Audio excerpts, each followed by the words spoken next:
అందరికీ వందనాలు. ఈరోజు ధ్యాన అంశము కీర్తనలు 146వ అధ్యాయము 9వ వచనంలో 2వ లైన్ మనం చదువుకుందాము. భక్తిహీనుల మార్గమును ఆయన వంకర మార్గముగా చేయను. దేవుడు ఓడిపోయే మార్గాలని, ఓడిపోయే పరిస్థితుల్ని గొప్ప విజయాలుగా మనకు చేస్తూ ఉంటాడు. కొద్ది కాలము మాత్రము శత్రువు వీటిని అధిగమిస్తాడు, మనల్ని జయిస్తాడన్న పరిస్థితిలో మనం ఉంటూ ఉంటాం. కానీ దేవుడు శత్రువు యొక్క మార్గాన్ని నాశనం చేసి గొప్ప విజయాన్ని సాధిస్తూ ఉంటాడు. భక్తిహీనుల మార్గాన్ని ఆయన వంకర మార్గంగా చేస్తూ ఉంటున్నాడు. అది విశ్వాసుల యొక్క జీవితంలో మనం చూసినట్లయితే మొదట కొంచెం కష్టంగానే ఉంటుంది, తర్వాత దాన్ని విజయాన్ని తీసుకొచ్చే మార్గంగా మనం చూస్తూ ఉంటాం. దీన్ని మనము రోమలు రాసిన పత్రిక 8వ అధ్యాయము 37వ వచనంలో మనం చూస్తూ ఉంటున్నాం. అయినను మనల్ని ప్రేమించిన వాని ద్వారా మనము వీటన్నిటిలో అత్యధిక విజయము పొందుచున్నాము. దేవుడు విశ్వాసిక జీవితంలో విజయాన్ని తీసుకొస్తూ ఉంటున్నాడు. ఆయన మార్గం అనేది కష్టంగా ఉన్నప్పటికీ చివరికి విజయాన్ని తీసుకొస్తూ ఉంటున్నాడు.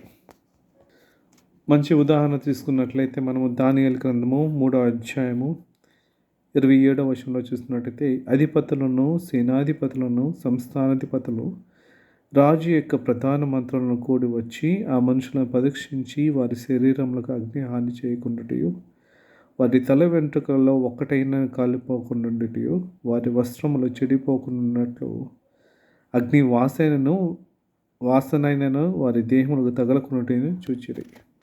ఇక్కడ షడ్రక్, మేషక్, అబ్దెనగో చూసినట్లయితే వారి యొక్క మార్గం అనేది మొదటిగా కొంచెం భయంకరంగా ఉంటున్నది. అంటే శత్రువు వారి మీద విజయాన్ని సాధించినట్లు వారు బంధకాల్లో పట్టి ఆ అగ్నిగుండంలో వేసినట్లు మనం చూస్తూ ఉంటున్నాము. కానీ వారు దేవునికి విశ్వాసులు కాబట్టి వీటన్నిటిలో అత్యధిక విజయాన్ని పొందుతూ ఉంటున్నారు. ఎలా వచ్చి ఉంటున్నారు బయటికి? వీరు అగ్నిగుండంలో నుంచి వారి శరీరములకు అగ్నియు ఏ హాని చేయకుండాయు, వారి తెల్ల వెంట్రుకల్లో ఒకటైనా కాలిపోకుండాయు, వారి వస్త్రములు చెడిపోకుండాయు. దీన్ని చూసి వాళ్ళ యొక్క శత్రువులు చాలా ఆశ్చర్యపోయి ఉంటున్నారు. విశ్వాసుల యొక్క మార్గాన్ని సరళం చేస్తూ ఉంటున్నాడు, భక్తిహీనుల మార్గాన్ని వంకర చేస్తూ ఉంటున్నాడు మన దేవుడు. ఇది చాలా గొప్ప అద్భుతమైన విజయం అయి ఉంటున్నది. చాలాసార్లు మనం అనుకుంటూ ఉండవచ్చు, అసలు అగ్నిగుండంలోకి తీసుకెళ్ళకుండా ఉంటే చాలా మంచిది కదా విశ్వాసికి అని. ఈ అగ్నిగుండం ద్వారా ప్రవేశించడం ద్వారా దేవుడు తన నామానికి మహిమ తీసుకొస్తూ ఉంటున్నాడు.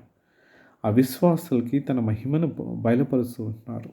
అలాగే శత్రువు యొక్క నాశనాన్ని కూడా మనం చూస్తూ ఉంటున్నాం. శత్రువులు ఏ విధంగా నాశనం అవుతూ ఉంటున్నారో మనం చూస్తూ ఉంటున్నాం. వాళ్ళ మార్గాలను ఏ విధంగా పాడు చేస్తూ ఉంటున్నారో మనం చూస్తూ ఉంటున్నాం.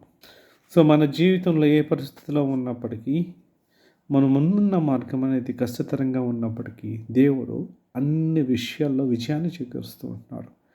ఆయనకు లోబడి విధేయత చూపించి విశ్వాసిగా ఆయన మార్గాన్ని మనము నమ్ముకొని ఉన్నట్లయితే మనకి విజయం అనేది తప్పనిసరిగా వస్తూ ఉంటుంది.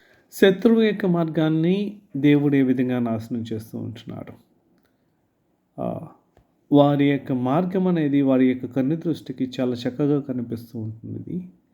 ఆ మార్గాన్ని మన దేవుడు నాశనం చేస్తూ ఉంటాడు, వంకరగా చేస్తూ ఉంటున్నాడు. ఇంకో ఉదాహరణ మనం చూసినట్లయితే ధనవంతుడు లాజరు ఉన్నాడు. ధనవంతుని యొక్క మార్గం అనేది చక్కగా కనిపిస్తూ ఉంటున్నది. దేవుడు దాన్ని వంకరగా చేసి ఉంటున్నాడు. ఎందుకంటే దేవుడిని తిరస్కరించి ఉంటున్నాడు. లాజరు యొక్క మార్గం అనేది, తన జీవితం అనేది కొంచెం కష్టతరంగా ఉంటున్నది. దానిలో నుంచి విజయాన్ని తీసుకుని వచ్చి ఉంటున్నాడు. అబ్రహాము రొమ్మున విశ్రాంతి తీసుకుని ఉంటున్నాడు.